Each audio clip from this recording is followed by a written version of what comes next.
இது முதல்ல செங்கோலை யார் இன்ட்ரடியூஸ் பண்ண தெரியுமா? இக்ஷ்வாகு குலத்தில் தான் வருது. ராமனுடைய முன்னோர்.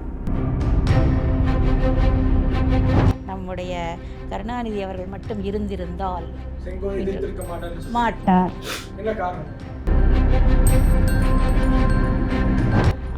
டெஸ்பாட்டிசம், அத்தாரிட்டேரியன் அப்படின்னா அதுக்கு ஆப்போசிட் வந்து டெமோக்ரஸி.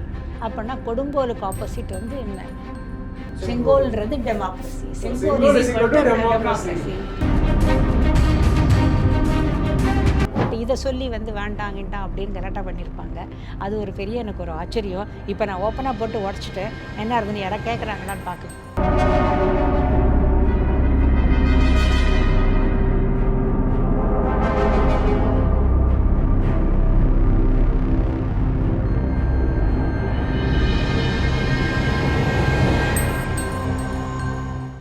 பேசுகிறவர்களுக்கு வணக்கம். மீண்டும் நம்மோடு இணைந்திருக்கிறார் வரலாற்று ஆராய்ச்சியாளர் திருமதி ஜெயஸ்ரீ சாரநாதன் அவர்கள். வணக்கம் மேம்.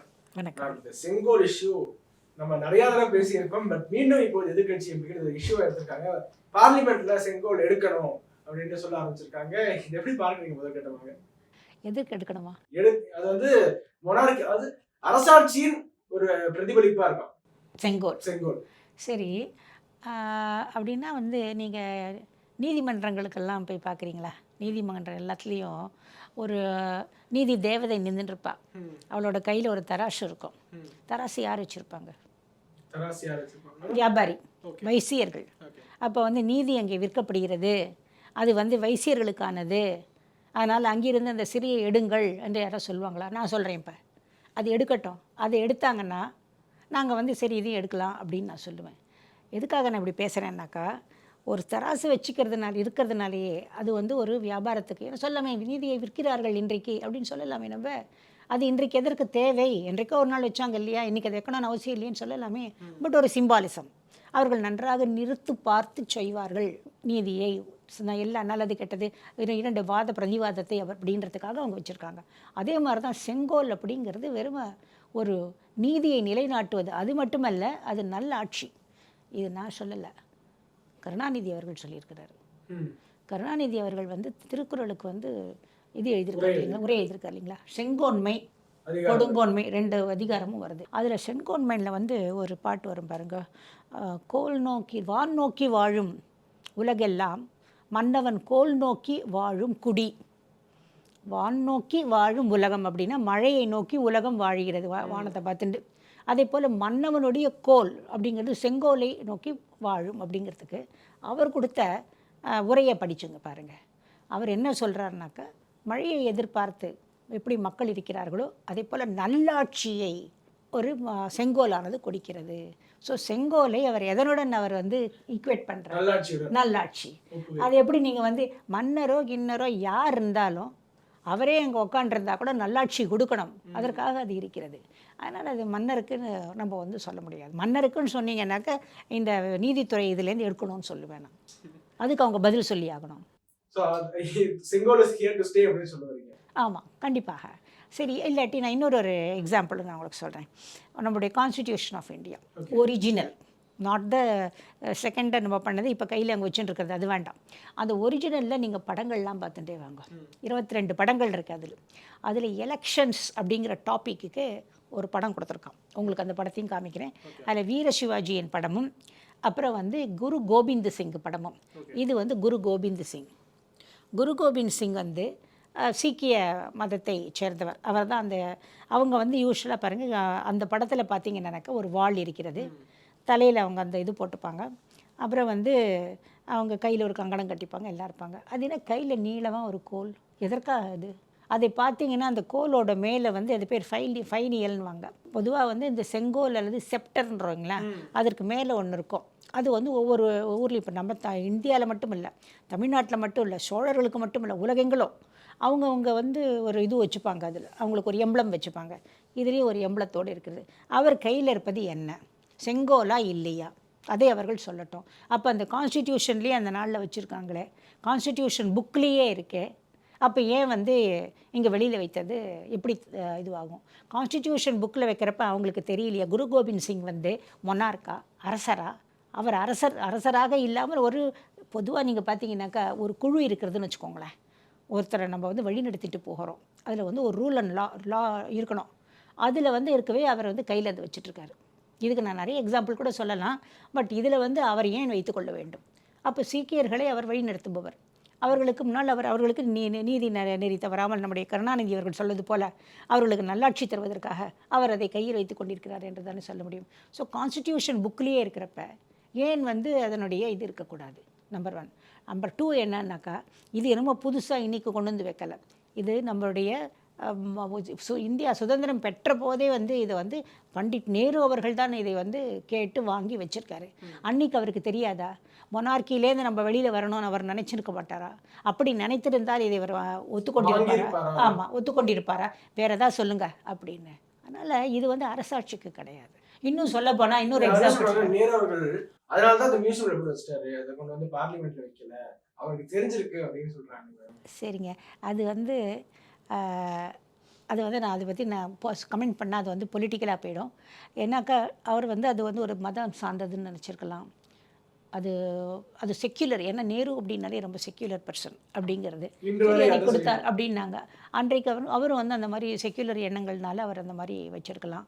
அதனால் வந்து அதை பற்றி நான் வந்து கமெண்ட் சொல்ல விரும்பலை.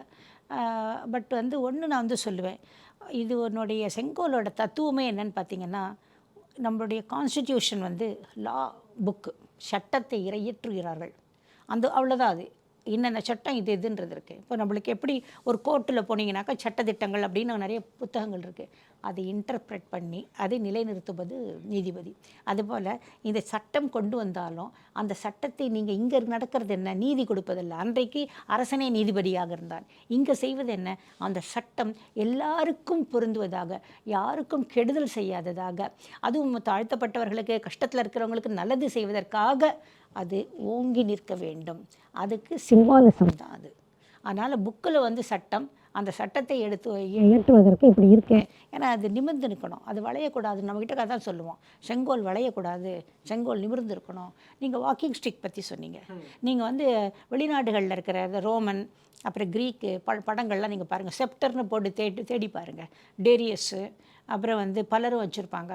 ஏன் போப்பாண்டவர் கூட வச்சுருப்பாரு செங்கோல் கையில் ஒரு செப்டர். அவங்களெலாம் வாக்கிங் ஸ்டிக் காட்டு வச்சுருப்பாங்க. அதாவது அவங்களுடைய செங்கோல் வந்து, அதாவது இந்த செப்டர் வந்து தரையை தொடும். நம்மளது தரையில் வைக்க மாட்டோமே, தூக்குவோம். ஏன்னா நம்மளது ஓங்கி தான் இருக்கணும். நீங்கள் பாருங்கள், தூக்கின்னு தான் இருப்போம். ஒரு எக்ஸாம்பிள் சொன்னால் இதுக்கு மட்டும் இல்லை, தெய்வங்களுக்கே செங்கோல் உண்டு. திருவரங்கத்தில் ஸ்ரீரங்கநாதருக்கு செங்கோல் உண்டு, மீனாட்சி அம்மனுக்கு செங்கோல் உண்டு. அவங்க வந்து செங்கோல் ஆண்டாள் ஒரு பாடலில் வந்து சொல்லுவாள், சங்கு சக்கரம் செங்கோலோடு இருக்கிறாய், கையில் தூக்கிட்டு தான் இருப்பாங்க, கீழே வைக்க மாட்டாங்க. நம்மளுக்கு பூமியில் படக்கூடாது. ஏன்னா எவ்வளோ உயரமாக இருக்கிறதோ அதான் கோல் உயரம் அப்படிங்கிற மாதிரி கோல் உயர்ந்துட்டே போகணும் நமக்கு. ஆனால் அந்த வாக்கிங் ஸ்டிக் மாதிரி தான் மற்ற நாடுகளில் வச்சுருக்காங்க. நம்மளை பொறுத்த மட்டும் அது வாக்கிங் ஸ்டிக் மாதிரி வச்சுக்கல. நேரு வந்து அவர் செய்தது வந்து அவருக்கு தான் நம்ம வந்து இது பண்ணோம். ஆனால் ஒரே ஒரு விஷயம், அதே நேரு டிஸ்கவரி ஆஃப் இந்தியாவில் நம்ம 7000 வருடங்கள் நமக்கு வந்து பழமை இருக்கிறது. மொஹஞ்சதாரோ ஹரப்பா பற்றிலாம் பேசுவார். அதனால் அந்த நம்முடைய கலாச்சாரம் அன்றிலிருந்து வருகிறது. அதை நாம் வந்து அறுபடாமல் கண்டினியூஸாக ஒரு தொடர்ச்சியாக நாம் அதை காப்பாற்ற வேண்டும்னு ஒரு வார்த்தை சொல்கிறார். அப்போ வந்து டிஸ்கவரி ஆஃப் இந்தியாவில் இந்த லைன் இருக்குது. அப்படி என்றால் செங்கோலும் அந்த மாதிரி ஆதியிலிருந்து வந்து வருவது தானே. ஆமாம். அப்போ நம்ம சோழன் மட்டும் இல்லைங்க, மகாபாரதத்தில் வருதுங்க. இது முதல்ல செங்கோலை யார் இன்ட்ரடியூஸ் பண்ண தெரியுமா? இக்ஷ்வாகு குலத்தில் தான் வருது. ராமனுடைய முன்னோர் அந்த இக்ஷ்வாகு குலத்தில் மாந்தாத்திரின்னு ஒருத்தர் இருக்கான். அவன் வந்து வசுஹோமன் அப்படிங்கிறவனோட பேசின்னு இருக்காங்க, செங்கோல் வந்து யார் வந்து முதல்ல கொண்டு கொடுத்தாங்க அப்படின்னு வந்தப்போ, விஷ்ணுவே, பெருமாள் பகவான் விஷ்ணுவே இந்த மக்களுக்குள்ள அப்போ வந்து ஒரு சமயத்தில் ரொம்ப சண்டை சச்சரவுகள், இது நீதி இல்லாத தனம் இதெல்லாம் இருந்தது. அதையெல்லாம் போக்குவதற்காக அவரே ஒரு சூலமாக அவர் வந்து இறங்கினார் இந்த உலகத்திற்கு. அதைத்தான் நாம் பின்னால் வந்து செங்கோல்னு அதை தண்டம்னு வந்து சொல்லுவாங்க. அப்படி பார்த்தா தமிழ் நூல்கள்லேயே பார்த்தினாக்கா அறம் துய்யும் இது செங்கோல், அறத்துடன் கூடிய செங்கோல் அப்படிங்கிற வார்த்தைகள் உங்களுக்கு புறநானூறு பாடல்கள்லாம் இருக்குது. அறம் தர்மத்திற்காக இருப்பது. அது தர்மத்தை நீங்கள் எப்படி காமிக்கிறது? நான் தர்மவான் ஒத்துப்பீங்களா? நான் செங்கோல் வச்சுட்டு பாருங்கள், நான் இப்படி தான் இருக்கேன்னு ஒரு சிம்பாலிசம். நமக்கு ஒரு காமிச்சிக்கிறதுக்கு ஒரு சிம்பாலிசம். இப்போ கொடை இருக்குது, வெண்கட்டுற கொடையெல்லாம் அரசன் வச்சுருப்பான். அது எதுக்கு தெரியுங்களா? எப்படி வெண்கொற்ற கொடை வந்து கீழே இருந்தீங்கன்னாக்கா அப்படியே குளுமை உள்ள சூடு வெயில் சூரியனோட வெயில் உங்களுக்கு படாது. அந்த மாதிரி இந்த அரசன் கீழே இருக்கிற மக்களுக்கு வெம்மை கஷ்டம் எதுவும் வராது. அது ஒரு சிம்பாலிசம். அவருக்கு தோடு கொடை தேவையா? கோயிலில் பெருமாளுக்கு ஏன் கொடை தேவையா? இதுதான் இந்த மாதிரி அதுக்கு சிம்பாலிசத்துக்காக வச்சுருக்கேன். ஸோ அது நீதியும் நேர்மையும் நல்லாட்சியும் பிரதிபலிக்கக்கூடியது அப்படின்னு. கருணாநிதி அவர்களுடைய வாழ்க்கையில் வாக்கில் அது நல்லாட்சி. அதை தான் நாம் தமிழர்களாக நான் அதைத்தான் நான் ஏற்றுக்கொள்வேன். இன்ஃபேக்ட் நான் இன்னொரு விஷயம் கூட சொல்லுவேங்க. நம்முடைய கருணாநிதி அவர்கள் மட்டும் இருந்திருந்தால் செங்கோல் எதிர்த்திருக்க மாட்டார். என்ன காரணம்? அவரில் பொலிட்டிக்கல் ஐடியாலஜி எப்படியோ வேணா இருக்கட்டுங்க. தமிழ் வரப்போ அதுவும் நம்முடைய தமிழ் பரம்பரையிலிருந்து அவங்க வந்து எதை பார்த்தாங்க? சோழ அரசர்கள் அவர்கள் வந்து ஒரு அரசன் வருகிறான் என்றால் அவனுக்கு வந்து செங்கோல் கொடுப்பதுங்கிற ஒரு முறைமை, அந்த ஆதீனத்தார் வந்து கொடுக்கிறார்கள் என்ற ஒரு முறை அப்படின்னு ஒன்று அந்த ஆதீனத்தை கூப்பிட்டு என் கையில் வந்து கொடுன்னு சொல்லியிருப்பார். படுத்த படுக்கையாக இருந்தால் கூட என்னிடம் கொடுங்கள். அதுக்கு ஒரு பாடல் எழுதியிருப்பார், கவிதை. உண்மையாகவே சொல்கிறேன். அப்புறம் நான் உடனே இங்கே என்னை டெல்லிக்கு தூக்கிட்டு போங்க, நான் படுத்த படுக்கையாக இருந்தால் கூட நான் அப்படியே வருகிறேன். நான் வந்து நம்முடைய முதலமைச்சர் வந்து பிரதம மந்திரியிடம் கொடுக்கிறேன். அவர் வந்து மார்க்கெட்டிங்கில் ஸ்டீலிங் த ஷோ. ஏன்னா அவருக்கு அந்த தமிழ் ஆர்வம் உண்டுங்க. அது வந்து நம்ம மறுக்க முடியாது யாராக இருந்தாலும். அதாவது தமிழ் வந்து நம்முடைய தமிழ் அது எங்கும் ஒலிக்கிறது, நம்முடைய தமிழனுடைய பெருமை போகிறது, நம்முடைய தமிழனுடைய பெயர்னால அதுக்காக அவருக்கு வந்து அந்த பெருமை அவருக்கு கண்டிப்பாக இருந்திருக்கும். இவங்கள மாதிரி இந்த மாதிரி நம்முடைய புள்ளி கூட்டணியில் ஒருத்தன் சொன்னான்னு வாய்மொழின்னு இருக்கிற மாதிரி அவர் கண்டிப்பாக இருந்திருக்க மாட்டார். அவருடைய திமுக எம்பிஸ்லாம் கூட பார்த்தீங்கன்னா அதை எதிர்த்து பேசுகிற மாதிரி தெரியலையே மேம். அது அவங்களுக்கு கருணாநிதியோட மைண்டு நமக்கு எனக்கு தெரிந்த அளவுக்கு நானும் பலவரிடம் அவங்க புரிஞ்சு வச்சுக்கல. ஏன்னா அதில் அந்த தமிழோடைய இன்னொன்று இவங்க ஒன்று புரிஞ்சுக்கணும். வந்து செங்கோல் வந்து அவங்க வந்து மெயினாக அவங்க வந்து அதை எதிர்த்தது மோடி அவர்கள் வைத்தார் என்பது தான். சொல்லலை, அவங்களே வச்சுருந்தா கூட எதிர்த்திருக்க மாட்டாங்க அன்றைக்கு கருணாநிதி. ஆமாம், இல்லாட்டா அதில் எங்கே காரணம் இருக்குது? என்ன வேறு என்ன காரணம்? அது நம்ம தமிழ்நாட்டிலேருந்து போகிறது, அது நீ வேணாம். நம்முடைய அதான் புறநானூறுலலாம் அதை பற்றி சொல்லப்பட்டிருக்கிறது. அப்படிங்கிறப்ப அதுக்கு வந்து அப்போ இருந்த காங்கிரஸ் இவர் இருக்கார் இல்லைங்களா, KS அழகிரி, அதுக்கு தலைவராக இருந்தவர், காங்கிரஸ் தமிழ்நாடு காங்கிரஸ் தலைவர். அது வந்து அவர் என்ன சொன்னார்னாக்கா, அந்த செங்கோலுக்கு நாங்கள் ஏன் வந்து மரியாதை கொடுக்கணும்? ஆஃப்டர் ஆல் அதை வந்து இந்த நகைக்கடைக்காரங்க செஞ்சு ஆதீனத்தவர்கள் கொடுத்து பிரதம மந்திரி கீழே படுத்து சேவிச்சது. அது வந்து இப்போ அதனால் தமிழகத்துக்கு என்னன்னா அதனால் பெருமைன்னு அவங்களுக்கு தெரியலைன்றது தான் ஒரு வருத்தமான ஒரு விஷயம் ஆச்சுங்களா. அதனால் அது கருணாநிதி இருந்தால் கண்டிப்பாக அதை வரவேற்றிருப்பார். இல்லை, அதில் வந்து நான் வந்து சொல்ல வரப்போ நான் ஒரு விஷயம் சொல்கிறேன், இன்னொரு விஷயமும் நான் இதில் சொல்கிறேன். அதுக்கப்புறம் அந்த ஹிஸ்டாரிக்கலுக்கு வரேன். இந்த இது மொனார்க்கி இல்லாத அரசாட்சிக்கு அப்படின்னு சொல்கிறாங்க இல்லைங்களா. ஆக்சுவலி அரசாட்சிக்கு எது வந்து முக்கியமான அங்கம் தெரியுமா உங்களுக்கு? கொடி இல்லாமல் அரசன் இருக்க மாட்டாங்க. ஏன்னா நீங்கள் மகாபாரத கடைகள்லாம் கூட நீங்கள் பார்த்தீங்கன்னாக்கா சண்டை போடுவாங்க. எல்லோரும் தங்களுடைய கொடி அவங்கவுங்களுக்குன்னு ஒரு கொடி இருக்கும், அவங்களோட ரதத்தின் மேலே இருக்கும். அந்த அரசனோட நீ போரிடுறன்னு வச்சுக்கோங்களேன், அந்த அரசனை நீ கொல்ல முடியலன்னு கூட முதல்ல அவனுடைய கொடியை வந்து வெட்டி தீர்த்துருவாங்க. உடனே அவனுக்கு வந்து உயிரை போயிட்ட மாதிரி இருக்கும். இப்போ கூட பாருங்கள், அந்த நாள்லேயும் அந்த மாதிரி ஒரு அரசனை போய் இவங்க வந்து வெற்றி பெறாங்கனாக்கா அவனுடைய கோட்டை மேலே முதல்ல ஏறி அவனோட கொடியை இறக்கி இவங்க கொடியை ஏற்றுவாங்க. நம்ம வந்து இண்டிபெண்டன்ஸ் வாங்கினப்போ என்ன பண்ணோம்? யூனியன் ஜாக்கை கீழே இறங்கி நம்மளுடைய கொடியை நம்ம மேலே ஏற்றினோம். அதனால் இன்றைக்கும் கொடி வந்து எல்லா கோயில்லையும் இருக்கும் பாருங்கள். இந்த செங்கோல் வந்து சில கோயில்களில் தான் சுவாமிக்கு இருக்கேன், பட் கொடிமரம் இல்லாத கோயில் கிடையாது. கொடிமரம் இல்லைன்னா கூட கொடிமரம் வைப்பாங்க. என்னன்னாக்கா கோயில் என்பது அன்றைக்கு வந்து அரசனுக்கும் அவன் இருந்த இடம், அரண்மனைக்கு கோயில்னு பேர்.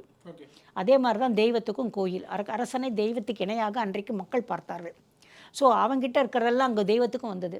அதில் செங்கோல் வந்ததோ இல்லையோ கொடிமரம் என்றைக்குமே உண்டு. அதனால் கொடி தான் வந்து அதில் முக்கியம். உங்களுக்கு அரசாட்சியின் அடையாளம் அப்படின்னு நினைக்கா, அதாவது மொனார்க்கியோட அடையாளம்னா நீங்கள் கொடி தான் வேணான்னு சொல்லணும். கொடி இல்லாத ஒரு ஊர் உண்டுங்களா? நான் பாருங்கள், உலகத்தில் ஏன் எல்லாரும் கொடி வச்சுக்கிறாங்க? ஆதி நாள்லேருந்து ஏன் வச்சுக்கிறாங்க?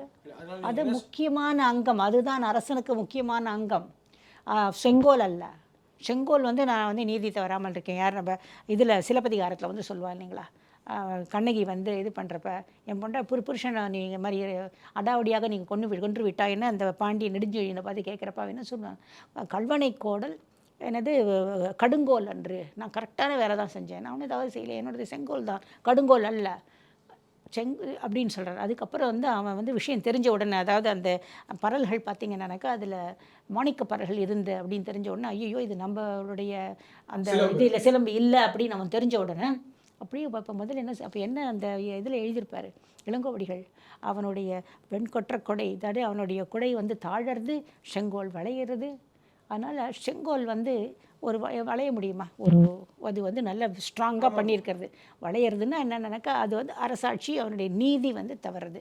அப்போ அது யாரை குறித்து வருகிறது, அரசனை குறித்து வருகிறது. அரசனுக்கு அது பைண்டிங், அரசனுக்கு கட்டுப்பட வேண்டும், அரசன் செங்கோலுக்கு கட்டுப்பட வேண்டும்.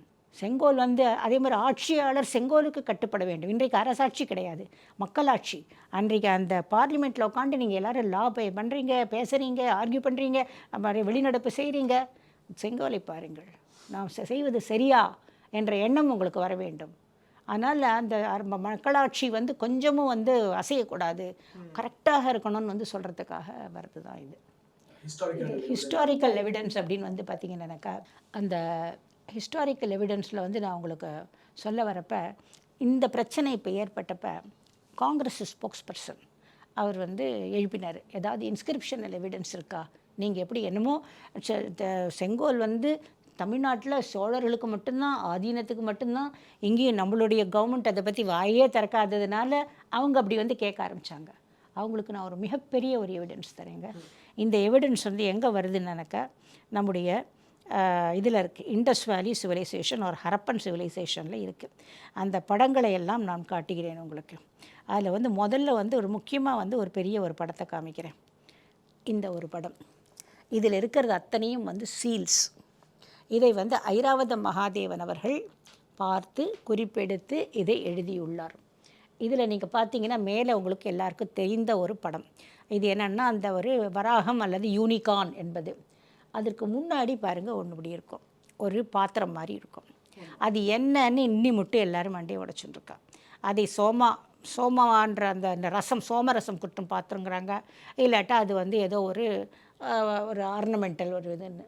அதில் முக்கியமாக இந்த கீழே வரதை நான் உங்களுக்கு காமிக்கணும். இந்த அடுத்த ஒரு படத்தை நான் அதில் காமிக்கிறேன். அதில் இருக்கிறது இந்த படம்.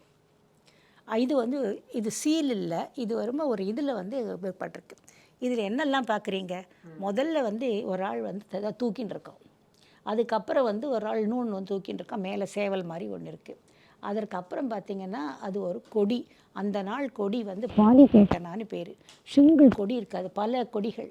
இன்றைக்கி கான்ஸ்டிடியூஷன் ஆஃப் இந்தியா புக்கில், பழைய புக்கில் பார்க்க சொன்னேன் பார்த்திங்களா, கிட்டத்தட்ட இதே மாதிரி ஒரு ப்ரொசஷன் இருக்குது. அதுலேயும் அரசன் பெயின்றிருப்பான், அவன் பின்னாடி இந்த பாலிகேட்டனாக இருக்கும். சரி, அது பாலிகேட்டனாங்கிற கொடி ஒத்துக்கிறேன். இது அவங்க எல்லோரும் வந்து அந்த நாளில் அரசன்னு இல்லை, ஒரு சிறு அமைப்பு வணிக கூட்டமாக இருந்தால் கூட அவங்களுக்குன்னு ஒரு கொடி, அவங்களுக்குன்னு ஒரு எம்பளம் வச்சுப்பாங்க.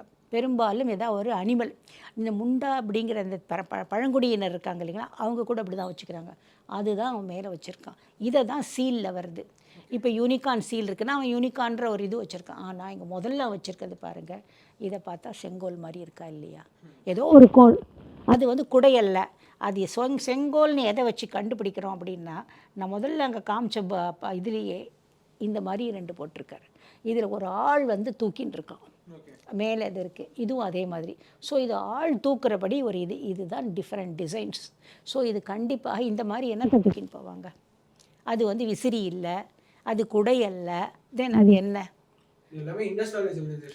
ஆமாம் ஆமாம் அங்கே கிடச்சிது. இது 5000 வருடங்களுக்கு முன்னாடி. ஸோ இதை வச்சு நம்ம பார்க்குறப்ப தான் இதுதான் நான் வந்து பாருங்கள், அது இதுவே இந்த மாதிரி நான் இந்த இடத்துல இந்த இதுக்கு முன்னாடி இது யூனிகார்ன் என்னும் வராகம், அதற்கு முன்னாடி வெவ்வேறு டிசைனில், அது பெருசாக காமிக்க முடியல, சின்னதாக காமிக்கிறாங்க. அதாவது அன்றைக்கு இதை வந்து அரசனுடைய சீலோ இல்லை ஒரு வணிக குழுவுடைய சீலாகவும் இருக்கலாம். அவங்களுக்குன்னு ஒவ்வொருத்தரும் ஒரு செங்கோல். அது எதற்கு அப்படின்னாக்கா, நாங்கள் கரெக்டாக ஒரு வணிக கூட்டமே நான் முதலே சொன்னேன் இல்லையா, அந்த இக்ஷ்வாகு மாந்தாதிரி சொல்கிறதுல நீதி நேர்மை சண்டை போட்டுக்கிறாங்க, திருடர்கள் வந்து விடுறாங்க, அதனால தான் அது தண்ட நீதிங்கிறோம். எவன் தப்பு செய்கிறானோ அவனை வந்து தண்டிக்கிறது. உடனே இது தண்டனை கொடுப்பதற்கானாக்கா எதற்காக தண்டனை கொடுக்குறாங்க? யார் பாதிக்கப்பட்டவர்களோ அவர்களுக்காக தானே, பாதிக்கப்பட்டவர்களுக்கு நல்லது தானே அது. அந்த ஆங்கிளில் நம்ம பார்க்கணும். ஸோ இது வந்து ஆதியிலிருந்து இருந்து வடிக்கின்ற ஒரு பழக்கம். அதில் வந்து நான் ஒரு 4 பேர் இருக்காங்க, அதில் யாராவது ஒருத்தன் ஒரு தைரியமாக இருக்கிறவன் தான் அவங்களுக்கு ஒரு தலைவனாகிறான். அவனை தான் பிற்காலத்தில் நம்ம ராஜான்னு சொல்கிறோம். அவன் தலைவன்றது எப்படி தெரிஞ்சுக்கிறது? வாக்கிங் ஸ்டிக் வச்சுக்கல, அவன் இதை வச்சுட்டான். அவன் வாக்கிங் ஸ்டிக் வந்து வெளிநாட்டில் செப்டரை வந்து வாக்கிங் ஸ்டிக் மாதிரி தரையில் படும். இதே ஹமுராபியோட இதெல்லாம் பாருங்க, இந்த மேஜிஷியன் வேண்ட் மாதிரி இத்தினோண்டு தான் இருக்கும், கையில் வச்சுட்டு பாருங்க. அந்த மாதிரியும் சிலது இருக்குது. அதாவது அவங்க தரையில் வைக்க மாட்டாங்க, அதுக்கு அவ்வளோ மவுஸ் இப்படி நேராக தான் பிடிச்சிப்பாங்க. அது வந்து வளையக்கூடாது, நேரம் இருக்கணும் அப்படிங்கிறது. ஸோ இதெல்லாம் இண்டஸ் வேலியிலேயே இருக்குது. அப்போ வந்து அன்றையிலிருந்தே இருந்துக்கிறது. அப்போனா அத்தனை ராஜாங்கங்களையும் நீங்கள் மகாபாரதத்துலேயும் இதை பற்றி வரும். திரௌபதி பேசுவா, ஏனென்றால் அவள் பாதிக்கப்பட்டவள். திரௌபதி பாதிக்கப்பட்டவள். அர்ஜுனன் பேசுவான், ஏன்னா அவங்க எல்லாருமே பாதிக்கப்பட்டவள். ஆனால் அது மட்டும் இல்லை, அவர் அம்பு படுக்கையில் இவர் வந்து படுத்துட்ருக்காரு பீஷ்மர். அவர்கிட்ட வந்து இவங்க வந்து ராஜநீதி கேட்பாங்க, நாங்கள் ராஜாங்கம் எப்படி பண்ணுறது அப்படின்னு பாண்டவர்கள் வந்து கேட்குறப்ப இதை பற்றி பேச்சு வருது, செங்கோலை பற்றி பேச்சு வருது. தர்ம தண்டம் என்று அவர் வந்து சொல்கிறார். அதில் வந்து ஒரு அரசனுக்கு வந்து தர்ம தண்டம் தேவை. 12 விஷயங்கள் ஒரு அரசனிடம் இருக்க வேண்டும். அதில் ஒன்று தர்ம தண்டம். ஏன்னா அவன் அதை வச்சுருந்தான்னா மக்களுக்கு ஒரு நம்பிக்கை, இந்த அரசன் வந்து நேர்மையாக இருப்பான். அதனால் நம்பிக்கையும் அவனுக்கு அது வந்து பைண்டிங்காகவும் இருக்குது அப்படின்னு. அப்போ வந்து இவர் வந்து கேட்குறாரு, தர்மர் வந்து கேட்குறாரு, இது அரசர்களுக்கு மட்டும்தானா, மற்றவர்களுக்கு இல்லையா? அதுக்கு பீஷ்மர் சொல்கிறார், அப்படின்னு அவசியம் இல்லை. யார் மற்றவர்களை காக்கிறார்களோ, பாதிக்கப்பட்டவர்களை எவன் காக்கிறானோ அவன் அதை வைத்துக்கொள்ளலாம். அதனால் அரசன் மட்டும்தான் வைத்துக்கொள்ள வேண்டும் என்ற அவசியமில்லை. சாந்தி பருவம் மகாபாரதத்தில் இது சொல்லப்பட்டிருக்கிறது. அதனால் இது வந்து அரசர்களுக்கு தான் உரியது என்று யாரெல்லாம் சொல்கிறார்களோ அவங்க அதை போய் பார்த்து பீஷ்மர் சொல்கிறத படிக்கட்டும். ஸோ யாரை மற்றவர்களை காப்பாற்றுவதற்கு வருகிறானோ அவன் நீதியை நிலைநாட்டுகிறான். அதனால் அவன் கையில் செங்கோல் இருக்கிறது. அப்பொழுது நமக்கு செங்கோல் இருக்கிறது என்றால் நாம் நீதியை நிலைநாட்டுகிறோம் என்று அர்த்தம். இந்த பார்லிமெண்ட் இதை சொன்ன அந்த சௌத்ரி அவர்கள் நீதியை நிலைநாட்ட வேண்டும் என்று விரும்புகிறாரா இல்லையா? விரும்பினால் இதை வைக்க வேண்டும். இதை சொல்ல கடமைப்பட்டவர்கள் யார்? நம்முடைய திமுக கவர்மெண்ட்டு. ஏன்னா பல விஷயங்கள் நம்மக்கிட்ட தான் இருக்கு. அதாவது ஆழ்வார்கள் பாடல்களில் 12 பாடலில் வருது இந்த செங்கோலை பற்றி. அந்த இடத்துல ஆண்டாளும் அம்மாழ்வாரும் எப்படி தெரியுமா சொல்லுவாங்க? ஆண்டாள் என்ன தெரியுமா சொல்லுவா, அரங்கநாதனே நீ சங்கு சக்கரம் செங்கோல்லாம் வச்சுன்னு இருக்கா, ஆனால் பாரு என்னோட கை வளையெல்லாம் வந்து நெழுவி போகிறபடிக்கு எனக்கு நீ நியாயம் பண்ணலை. அதாவது அந்த செங்கோல் வச்சு தான் நீ நியாயம் பண்ணணும், என்னை வந்து நீ வந்து மணந்து கொள்ளணும், என்னை திரும்பியே பார்க்கவில்லை. அதே தான் வந்து நம்மாழ்வாரும் 2 பாடலில் வந்து சொல்வார், செங்கோல் வச்சுட்டு என்ன பிரயோஜனம், இங்கே வந்து கஷ்டப்பட்டு இருக்காங்க. அதாவது அந்த பெண் அரங்கனுக்காக வந்து, அதாவது தெய்வத்துக்காக வந்து காத்து கொண்டிருக்கிறாள். அந்த அவள் வந்து துருத்துழாய், அதாவது துளசி வாங்கி சாப்பிடணும்னு பார்த்தோன்னா துளசியிலிருந்து குளிர்காற்று வீச வேண்டும், ஆனால் அதிலிருந்து உஷ்ணக்காற்று அவளுக்கு அடிக்கிறது. இது வந்து என்ன நியாயம்னு அவர் கேட்பார். ஸோ தெய்வமும் செங்கோல் வச்சிருக்கிறது எதுக்கு? மக்களுக்கு சந்தோஷம், நிம்மதி, நியாயம் அதெல்லாம் கொடுப்பதற்காகத்தான் செங்கோலை அங்கே ஒரு அது இருந்தால் அவன் வந்து அதுக்கு கட்டுப்பட்டாகணும். ஒரு யார் கையில், தெய்வத்தின் கையில் இருந்தாலும் சரி, அரசனோ இல்லாட்டோ எந்த ஒரு தலைவனோ, நான் கவனிச்சுக்கிறேன் அப்படின்னு சொல்லிட்டு ஒருத்தர் இருந்தான்னா அது வச்சுட்டு தான் ஆகணும். உங்களுக்கு நான் இந்த ஹரப்பனில் காமிச்சேன் பார்த்தீங்களா, அது கண்டிப்பாக வந்து அரசன் அப்படின்னு இருந்திருக்காது. அப்போ வந்து நிறைய வந்து சிறு சிறு குழுக்களாக இவங்க வந்து வியாபாரிகள் தான் இருந்தாங்க. ஒவ்வொரு வியாபார குழுக்கும் அது இருந்திருக்கு, அன்றிலிருந்து இருந்து வருகிறது. இப்போ என்னன்னா, இது ஒரு விமர்சனம் தான், அரசாட்சியின் பிரதிபலிப்புங்கிறது ஒரு விமர்சனம். 2வது இது ரிலீஜியஸ்.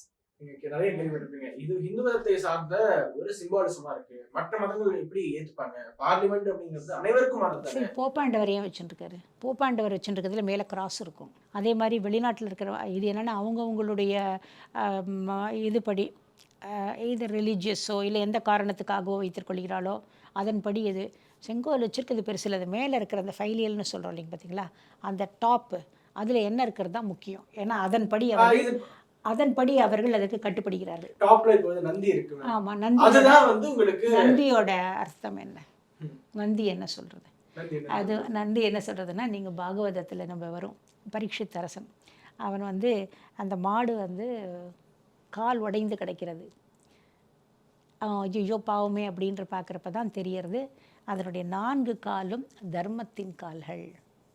நந்தி என்பது 4 காலில் நிற்கிறதுனா 4 பங்கு, முழு பங்குன்னு அர்த்தம். தர்மத்தில் நிற்கிறது. கிருதயுகம்னா ஒரு கால் உடஞ்சிருக்கும், அப்படி 4 கால் இருக்கும். திரேதாயுதத்தில் ஒரு கால் உடையும், இதில் வந்து துவாபரயுகத்தில் 2 கால் உடையும், இப்போ இருக்கிற கலியுகத்தில் ஒரு கால் உடையும், ஒரு காலில் தான் இருக்கும். ஆனால் அந்த நந்தியை எந்த காலும் உடையாமல் சௌக்கியமாக அது உட்காந்து கொண்டிருக்கிறது. ஏன்னா இது வைணவர்களுக்கும் பொருந்தமாக இருக்கணும், மற்றவர்களுக்கும் பொருந்தி வரணும். இது நந்தி என்று சைவர்களுக்குள்ளே மட்டும் நம்ம வந்து சொல்லக்கூடாது. இதை பற்றி நான் ஒரு கட்டுரை எழுதினேன் வைணவ புத்தகத்தில். ஏன்னா இதை வந்து செங்கோலை பற்றி நம்முடைய ஆழ்வார்கள்லாம் எழுதியிருக்காங்க. அதனால் செங்கோல் வந்து எல்லாருக்கும் உரியது, வைணவர்களுக்கும் உரியது. ஏனென்றால் ஸ்ரீமத் பாகவதத்தில் தர்ம தேவதையை ஒரு மாடு ரூபத்தில், ஒரு நந்தி ரூபத்தில் தான் சொல்லியிருக்காங்க. ஸோ அதில் உட்காண்டிருக்கிறது தர்ம தேவதை.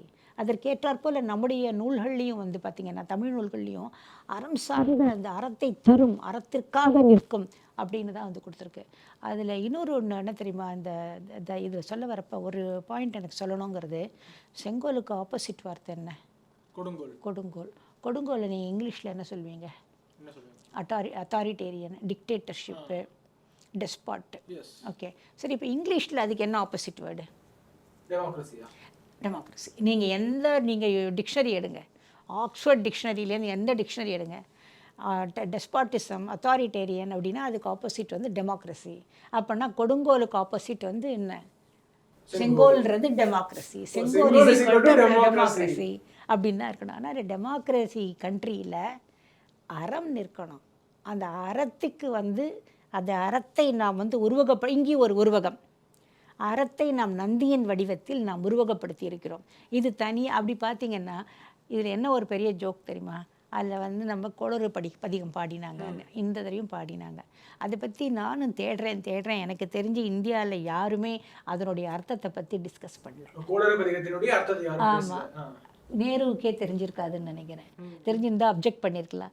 ஏன்னா அதில் கோளறு பதிகம் தான் என்ன 9 நவகிரகங்கள். அது அஸ்ட்ராலஜி இது மாதிரி தான். அஸ்ட்ராலஜியில் ரொம்ப கஷ்டப்படுறாங்க யாராவதுனாக்கா, நாங்கள் வந்து கோளறு பதிகம் தான் சொல்லுவோம். ஏன்னா அதில் வரும் எல்லா கிரகங்களோட பேரையும் கொடுத்து, இந்த கிரகங்கள்லாம் உனக்கு ஒன்றும் கெடுதல் படாமல் இருக்கணும், விண்மீன்கள் உனக்கு எந்த கெடுதலும் பண்ணாமல் இருக்கணும், அதனால் இந்த எந்த கிரக சாரம் இதனால் கஷ்டப்படாமல் நீங்கள் வாழணும் என்று நம் என்டையர் மக்களுக்கு சொல்லப்பட்டிருக்கு. அந்த பாட்டை அங்கே சொல்கிறதுனால அதை பற்றி யாரும் வந்து ஐ திங்க் சௌத்ரியோ இல்லை மற்ற எஸ்பி எல்லாம் நம்மளுடைய டிஎம்கே மினிஸ்டர்ஸோ இல்லாட்டா இங்கே இருக்கிற எம்பிஸோ யாருக்கும் தெரியாதுன்னு நினைக்கிறேன். தெரிஞ்சிருந்தானாக்கா அவங்க வேணால் வீட்டில் வந்து பார்த்துருப்பாங்க. பட் இதை சொல்லி வந்து வேண்டாங்கிட்டான் அப்படின்னு கலாட்டா பண்ணியிருப்பாங்க. அது ஒரு பெரிய எனக்கு ஒரு ஆச்சரியம். இப்போ நான் ஓப்பனாக போட்டு உடச்சிட்டேன். என்ன இருந்துன்னு யாராவது கேட்குறாங்களான்னு பார்க்கலாம். ரிலீஜியஸ் சிம்பாலிசம், அதனாலதான் அந்த இடத்துல செங்கோல் எடுத்துட்டு கான்ஸ்டிடியூஷன் புக்கை வைங்க அப்படின்னு சொல்றாங்க. கான்ஸ்டிடியூஷன் புக்லேயே உங்களுக்கு செங்கோலை காமிச்சாங்களே, அப்புறம் அந்த புக்கை வச்சு என்ன? சரி, கான்ஸ்டிடியூஷனில் என்ன சொல்லியிருக்கோ அதுதான் செங்கோல் வந்து நிலைநிறுத்துகிறது. அது வெறும் புக்கு. அந்த புக்கை நீங்கள் தினமாக பார்த்துட்டு இருக்க போகிறீங்க. நீங்கள் செய்கிறது வந்து பார்லிமெண்ட்டில் டிஸ்கஷன் நடக்கிறது. நீங்கள் இப்போ சரியாக செய்யணுமா வேண்டாமா டிஸ்கஷன்? கரெக்டான ஒரு லா, ஒரு நாட்டுக்கு சட்டத்தையோ இல்லை நியாயத்தையோ நீங்கள் கொடுக்குறபடி ஒரு பாதிக்கப்பட்டவர்களுக்கோ இல்லாட்ட ஒரு டாக்ஸ் போடுறீங்க, வேறு எது பண்ணுறீங்க, அந்த செங்கோலை பார்த்துட்டே செய்யுங்க. ஐயோ செங்கோல் நம்ம நல்லாட்சி கொடுக்கணும். எனக்கு அது செங்கோல் நல்லாட்சி கருணாநிதி தாங்க ஞாபகம் வருது. அவரை போல் யாருங்க நல்லாட்சி கொடுத்தாங்க? எனக்கு அதுதாங்க ஞாபகம் வருது. அவர் சொன்ன வார்த்தை எவ்வளவு அழகாக வந்து சொல்லிவிட்டார். அதே மாதிரி கொடுங்கோன்மையை பற்றி அதில் ஒன்று ஆபயன், குன்றும், அறுதொழில் செய்வோர் வந்து நூல் மறப்பர், இந்த மாதிரி இதுவாக இருக்கிறப்ப ஆபயன் அப்படிங்கிறப்ப பசுவோடைய பயன்லாம் எல்லாரும் சொன்னாங்க. பட் கருணாநிதி அவர்கள் வந்து ஆக்கப்பூர்வமான பயன்கள் அப்படிங்கிறாரு. அறுதொழில் செய்பவர்கள்ன்றது அறுவகைப்பட்ட பார்ப்பன பக்கமும்னு தொல்காப்பியம் சொல்கிறது பார்ப்பனர்களை தான். இதில் வந்து எல்லா விதமான தொழில்களையும் செய்பவர்களும் நன்றாக இருக்க வேண்டும் தான் அவர் சொல்வார். ஸோ அவர் ரொம்ப குளோபலாக சிந்திச்சு தான் சொல்கிறார் அவர். ஆமாம், அதனால் அவர் வந்து நல்லாட்சிக்கு தான் அவர் வந்து அடி போட்டுறாரு. இந்த அவர் இன்றைக்கு இருந்தால் நிச்சயமாக நான் அதான் நினச்சிட்டேன். அவர் இருந்திருந்தானா நமக்கு அந்த பெருமை கிடச்சிருக்கும். இந்த மாதிரிலாம் பெரிய ஒரு அவங்க கலாட்டா பண்ணிட்டோ இல்லை எதிர்த்திருக்க மாட்டார். அது வந்து அவர் வந்து அலோவ் பண்ணியிருக்க மாட்டார். கண்டிப்பாக 2 பாடல் எழுதியிருப்பார், உடன்பிறப்புக்கு 2 கட்டுரை எழுதியிருப்பார். அங்கே வந்து மோடிஜி அவர்களை நேர போய் பார்த்தே வந்து என் கையால் நீங்கள் வாங்கி கொள்ளுங்கள், அந்த பெருமையை அவர் பெற்றுக்கொண்டிருப்பார். தான் கொடுத்தேன் என்பது தான் ரெக்கார்டில் போகணும்னு அவர் வந்து பார்த்துருப்பார். இந்த வரலாறு அப்படிங்கிறது உதாரணத்துக்கு இங்கேருந்து திருவாவடுதுறை ஆதீனம் சென்று நேர்கிட்ட கொடுத்து இந்த வரலாறு அப்படிங்கிறது செங்கோல் பாராளுமன்றத்தில் வைக்கிறதுக்கு முன்னாடி யாருக்கும் தெரியல. நரேந்திர மோடி அவர்கள் அதுக்கப்புறம் தான் தெரிஞ்சது. இதுதான் சொல்ல வரேன்.